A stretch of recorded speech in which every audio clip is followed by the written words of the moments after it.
Masih perlukah bahasa lidah untuk saat ini bagi orang Kristen? Ini adalah pertanyaan yang sangat krusial, yang sangat provokatif, dan mungkin juga menggugah hati Bapak Ibu Saudara. Kalau kita berbicara tentang bahasa lidah atau bahasa roh atau glossolalia, kita harus tahu itu adalah salah satu karunia untuk pelayanan. Saya sudah jelaskan bahwa karunia-karunia pelayanan yang dikaruniakan Roh Kudus untuk kepentingan bersama, bagi kemuliaan Tuhan, dan tentunya melahirkan, menghasilkan buah-buah yang berkenan di hati Bapa di surga. Karena itu, karunia bahasa lidah. Karunia bahasa lidah masih perlu tidak? Ingat, di dalam seluruh perjanjian lama dan perjanjian baru ada beberapa catatan tentang bahasa lidah.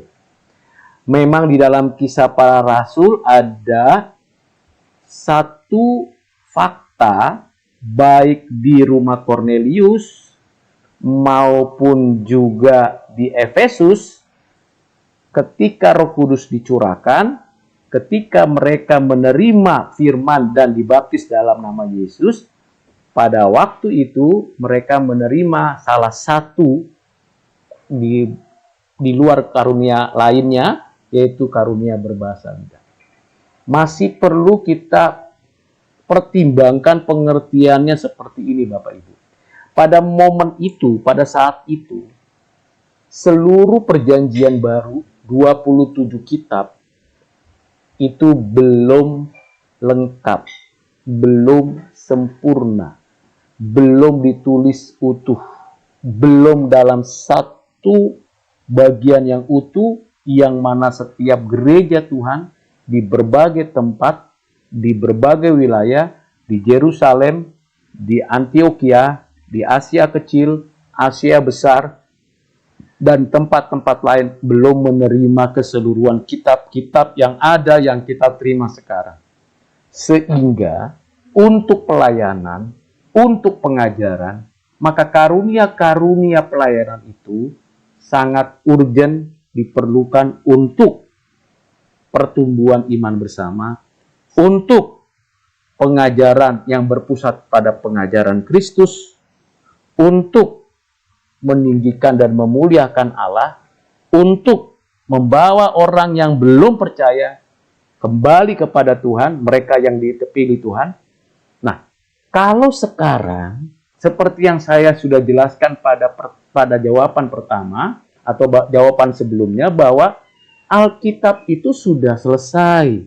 Jadi, setiap orang bisa membaca Alkitab dalam bahasa aslinya, atau dalam bahasa terjemahannya, dalam bahasa kita masing-masing. Sementara bahasa lidah, untuk mengajar, untuk menyampaikan nubuat, untuk menyampaikan penglihatan, itu semuanya sudah, kalau bisa saya katakan, sudah ada semua pengajaran yang sempurna di dalam Alkitab. Hanya kita mau baca, mau pelajari, mau mendalami atau tidak. Teksnya, konteksnya, maknanya, dan kita terapkan dalam konteks kekinian. Itu yang berikutnya, yang kedua. Yang ketiga adalah bahasa lidah di dalam konteks kekinian, kita lihat, kita perhatikan. Kita lihat, kita perhatikan, dimanapun berada. Apakah ada yang menerjemahkan? Apakah ikuti aturan ketentuan yang tertulis di dalam 1 Korintus pasal 12, 13, 14? Apakah membangun jemaat keseluruhan umat Tuhan di seluruh dunia? Karena ingat, bahasa lidah itu berlaku untuk umat Tuhan. Apakah bahasa itu betul-betul meninggikan nama Yesus Kristus? Dan apakah mungkin itu adalah sebuah pelafalan-pelafalan daripada kehidupan manusia? Jadi hati-hati. Kalau saya dengan satu konstruksi kondisi saat ini, maka bagi saya, kecuali ya Tuhan mengendaki satu momen peristiwa yang tidak terulang, tapi bukan rutinitas. Peristiwa yang tidak terulang bukan rutinitas, dan itu perlu untuk pelayanan pemberitaan Injil, itu perlu untuk pelayanan mungkin di tempat tertentu bahasa lidah mungkin masih ada. Tetapi kalau itu menjadi rutinitas, menjadi sebuah seremonial, menjadi sesuatu yang sangat-sangat berbeda dengan apa yang di Alkitab ajarkan, dan tidak ada penafsir, tidak ada menjelaskan apa isinya, maka pasti itu bukan karunia pelayanan dari Roh Kudus. Jadi tidak perlu bahasa lidah itu lagi di dalam konteks kekinian.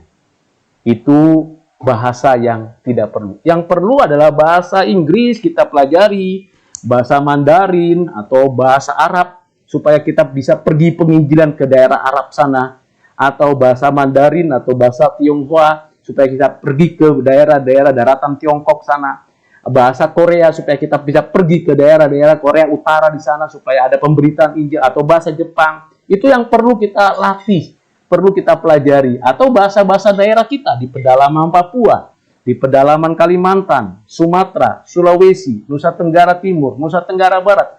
Kita pelajari dan kita baca, kita ikuti, lalu kita terjemahkan kitab-kitab ini. Kita bersyukur ada lembaga-lembaga Alkitab yang menerjemahkan kitab-kitab suci kita, lalu kita bagikan kepada mereka. Mereka bisa baca, bisa mendengar, lalu mendapatkan makna manfaat dari firman Tuhan. Tapi bahasa lidah itu tidak. Bahasa lidah tidak. Apalagi kalau rutin, apalagi tidak ada penerjemah, apalagi serentak. Tidak ada di dalam Alkitab ajaran seperti itu. Karena itu Bapak Ibu Saudara, saya dengan tegas mengatakan tidak perlu lagi. Yang perlu adalah lidah kita dipakai untuk memuliakan Tuhan, memuji Tuhan dengan bahasa kita, menyampaikan berita Injil. Ingat, kemarin saya sudah katakan, jadi saksi Kristus bukan hanya kata-kata, tapi ada tindakan. Kata-kata dan tindakan itu bersinergi. Tidak satu dan tidak satu lagi, tapi bersinergi bersama. Hal ini penting. Bapak Ibu Saudara boleh tidak setuju dengan pernyataan saya, tapi saya berargumentasi dari mulai pengajaran, pengertian, pemahaman, sampai ke konteks saat ini. Silakan Bapak Ibu Saudara merenungkan, memikirkan kembali. Itu sebabnya sekalipun mungkin ada praktek-praktek yang seperti itu, kalau itu tidak berkenan di hati Tuhan, bertobatlah. Kembalilah kepada pengajaran Alkitab dan jangan mau ikuti hal-hal yang tidak diajarkan di dalam Alkitab. Yang berikutnya,